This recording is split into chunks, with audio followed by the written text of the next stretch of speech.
సీతారాంపురం అనే గ్రామంలో రామయ్య అనే ఒక రైతు తన మనవరాలు వసంతతో కలిపి నివాసం ఉండేవాడు.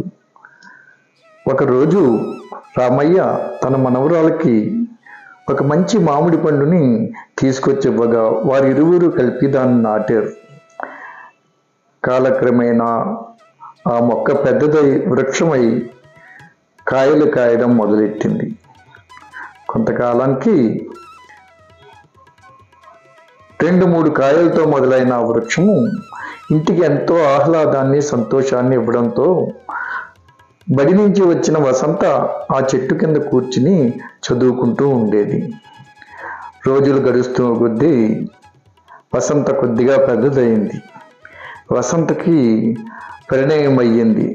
తాత మరణించాడు. కానీ ఆ చెట్టు మహావృక్షమై ఇంకా ఎక్కువ పండ్లను కాయడం మొదలెట్టింది. కొద్ది కాలం గడిచేసరికి వసంతకు వివాహమైంది.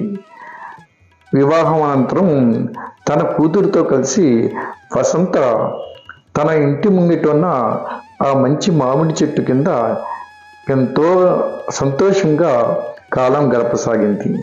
రోజులు గడుస్తున్నాయి.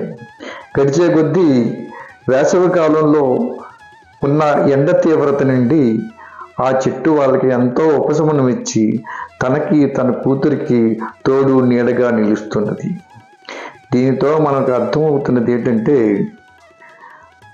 మనం నాటిన వృక్షము ఒక మంచి పని చేసినతో మనకి అది మహావృక్షమై ఎంతో మేలు చేసి మన జీవితానికి మన రాబోయే తరాల వారికి కూడా ఎంతో ఉపకారం చేసి మనల్ని ఒక సంతోషకరమైన జీవితాన్ని ఇస్తుంది అని దీని ద్వారా మనకి తెలియజేస్తుంది.